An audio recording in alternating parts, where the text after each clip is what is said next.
This is a special edition of Late Night Health. I'm Mark Alyn. We're going to go to Atlanta and we're going to visit with our friend Dr. Ben Stong. He is a premier plastic surgeon. He has clients coming in from all over the world. And we're going to be talking about lips today. Dr. Stong, welcome back to Late Night Health. Thanks for having me, Mark.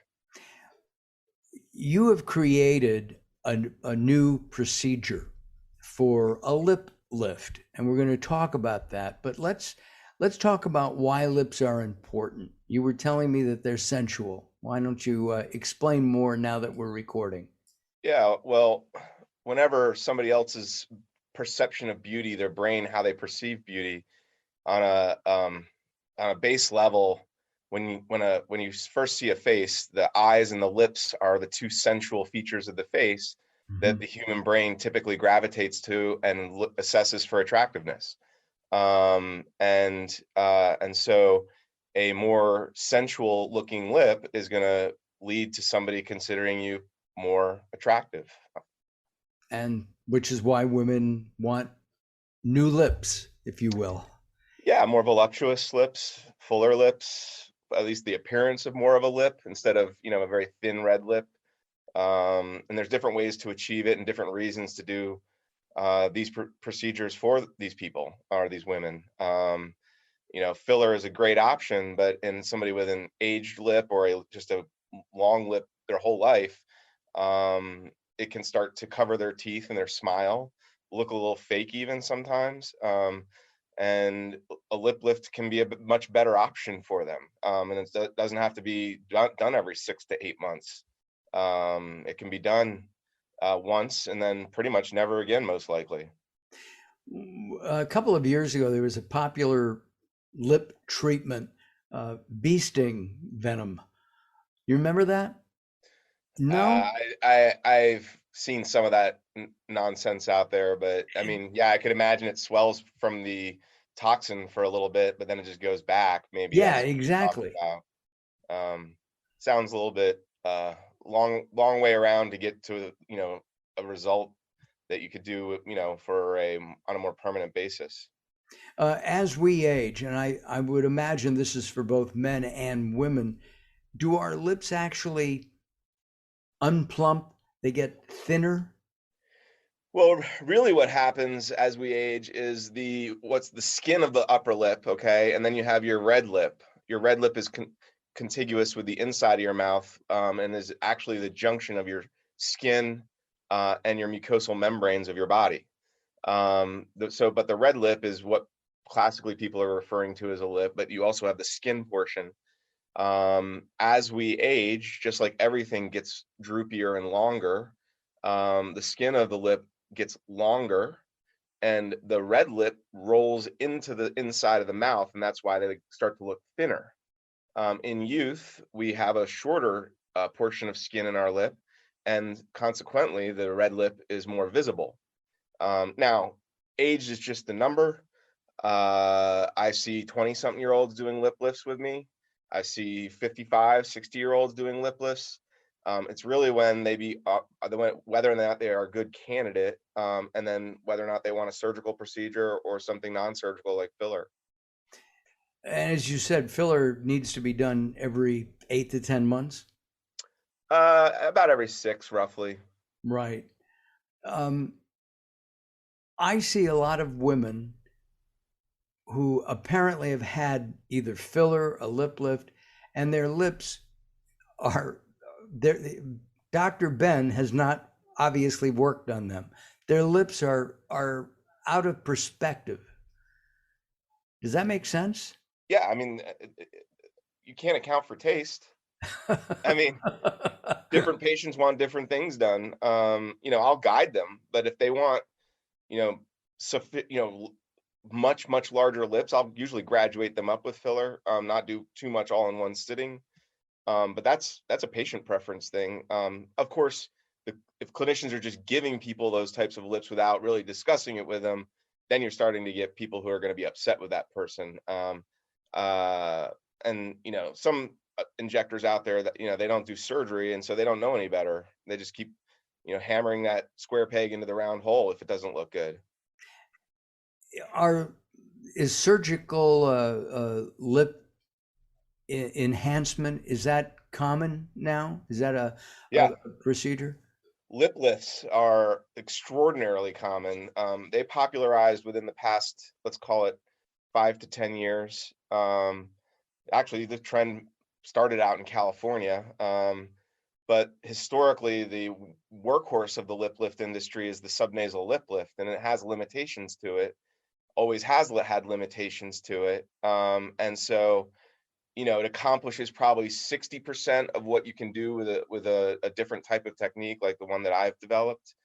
It just it looks fine, it looks okay, but it needs a little more, I think, or needed You a little more. and the technique that you've created, that you've developed, is called the uh, Perialar lift. Did I get that close? Yeah, perialar lip lift. It's just scientific terminology for peri meaning around, alar being the nostril. And so it goes not just beneath the nose, which is what a subnasal lip lift is. It wraps around the nostril, removing skin further laterally, or out from the nose, and allows for a shortening of the width of the lip, not just the vertical height. Additionally, it gives a more broad-based lift to the red lip portion.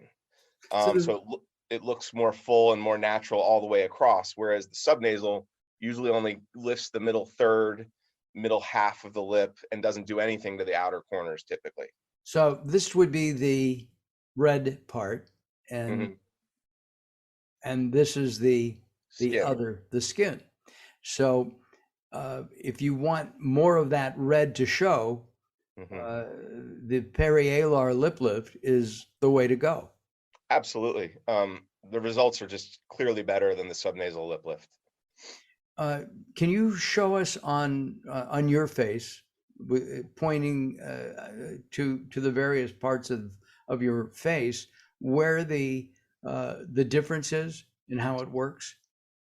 Is Yes, I don't have I wish I had a pointer instead of right. my finger.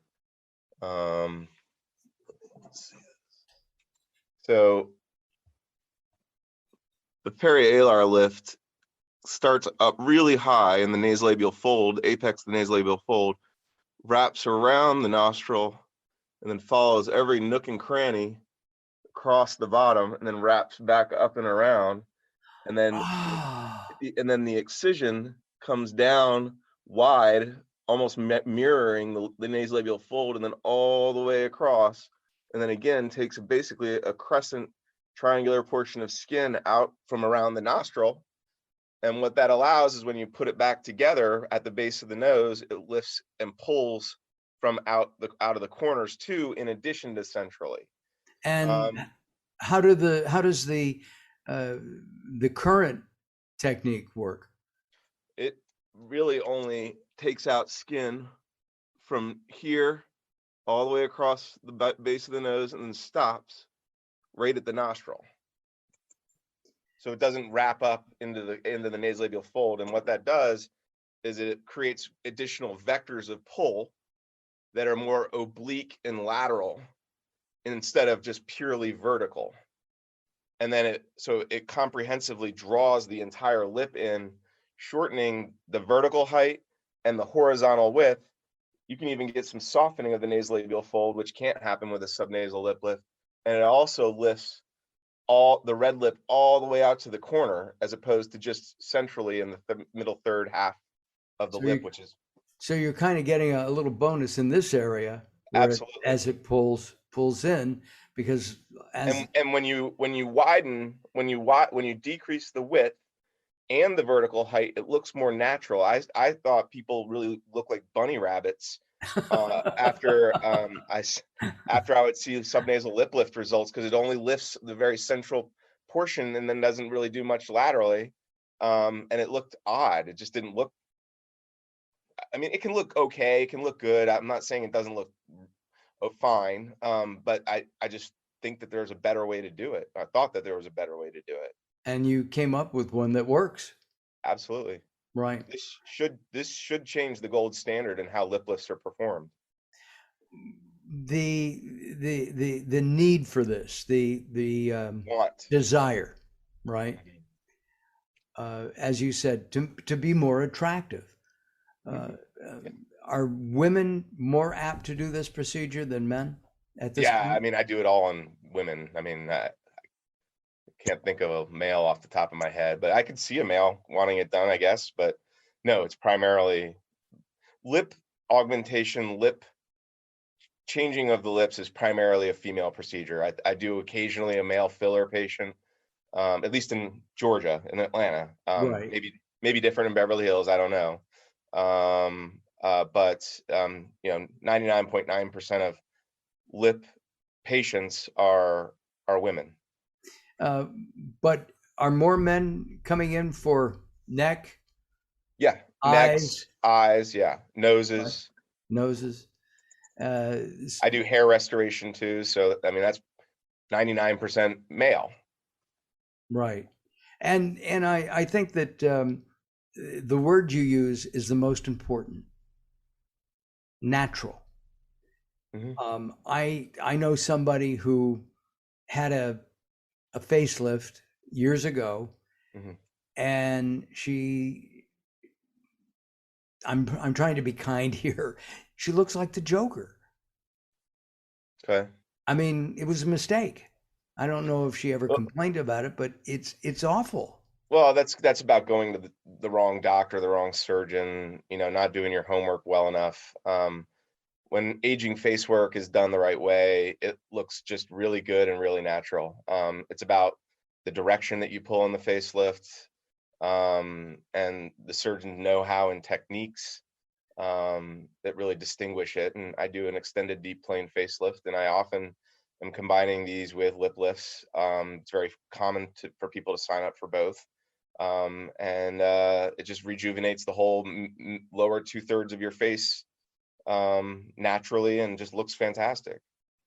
And of course, we all want to look young. The psychological aspect of both the lip lift and plastic surgery in general. Uh, if somebody has not felt that they look as good as they could, and all of a sudden they, after the procedure, they look great. It's got to be a big boost to their self confidence. Oh yeah, I mean that's what my whole job is, giving people confidence. That's it. I mean, You want to boil it down, that's yeah, basically it. I right. mean, and you could see it. I mean, you could see it. You can even see their eyes are more engaged in their after photos. They just look like they came out of a $1 million clothing store or whatever. Their shoulders are up higher, their back, their posture's better. They just look like they're enjoying their life more sometimes, and it is really rewarding. I think that as we age, we all want to feel good. Do you think that after plastic surgery, after looking good, that they mentally feel better as well? Yeah, I think. I mean, I'm not saying you're curing depression with plastic surgery. That's not my intention here. Yeah, I mean, and people are doing it for different reasons. There's people who are going back out in the singles market. There's people who are on the singles market and just want to do some of these procedures. Age is just a number. It really doesn't have any bearing to me anymore. I do facelifts on people in their 30s.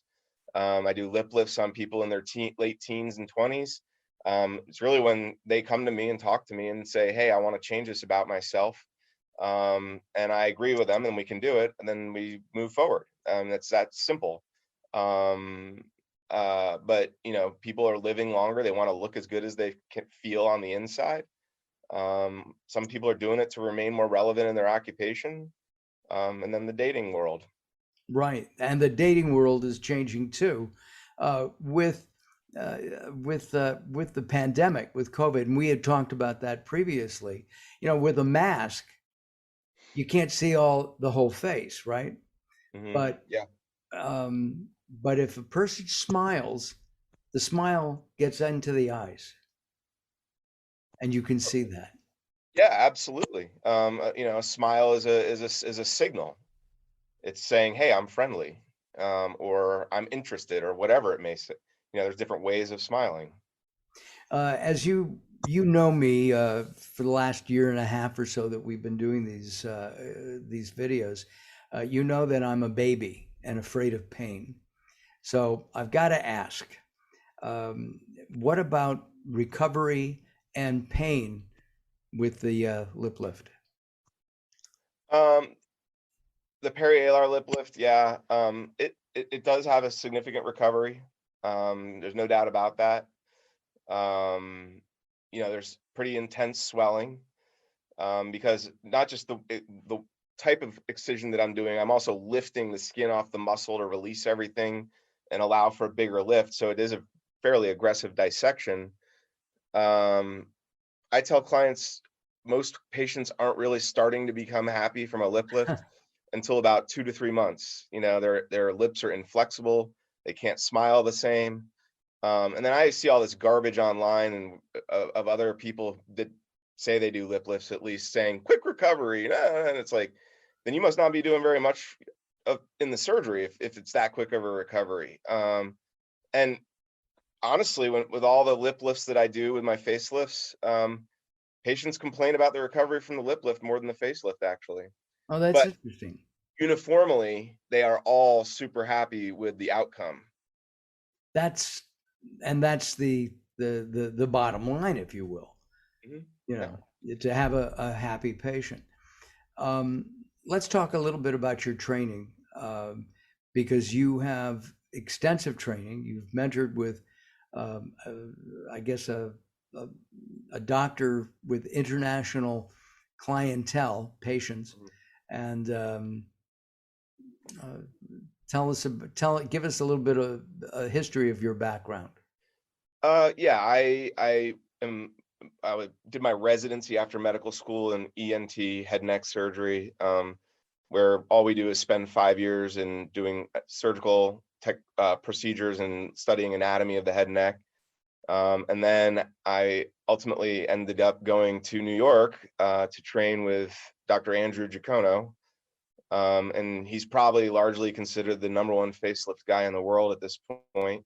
I do the same facelift essentially. Um, and I mean, I was fortunate to train with him. I have nothing but great things to say about Andrew. And sometimes in life, you need a little bit of luck too. And I got lucky in that regard. And I'm thankful. And so I was the first fellow to train with him. And there's only one fellow a year, so there's only about 11 of us in the country now. And we do things the right way typically. Um, and we do things that are going to get excellent outcomes. So yeah, I mean, and then I came down to Atlanta because that's where I spent a lot of time in college and training, and decided it was a big enough city for me to open a practice in. Got it. Where'd you go to? Did you go to school in at Emory? I went to Emory for undergrad, and then I went to Birmingham UAB for medical school. Then I went back to Emory for ENT, ear, nose, and throat, otolaryngology, and then after that I went up to New York. So all told, 14 years of school training. Wow, that's a lot. It is a Um, lot. it is a lot. Okay, I'm not gonna lie, it's a lot. you have kids. We can see their drawings behind your shoulder. Would you want them to become docs?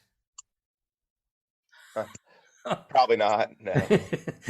Um, I mean, if one of them wanted to take over my practice, a ready-made practice for them to just assume, um, by all means, like, go for it if you really wanted to do it. But I would never convince them it was the way to go.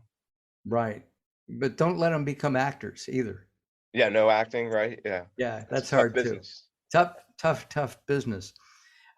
Listen, if you want information on the Perialar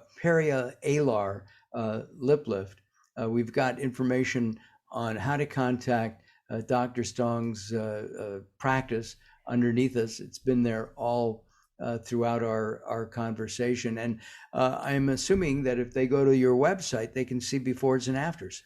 Absolutely. We have a whole photo gallery of lip lifts that they can look at and compare. And I have a whole page dedicated to the new technique, a separate perialar lip lift page from just the regular lip lift page with medical illustrations of actually how it's performed. So people can be fully educated before they make a decision. That's what I like. I mean, I prefer my patients to be very educated about what they're going to do. Well, I look forward to our next conversation. We'll compare notes about food, theater, and traveling, because we've both been doing a lot of that lately. Listen, I thank you very much for joining us here in Late Night Health. Thanks for having me. My pleasure. I'm Mark Alyn. This is Late Night Health.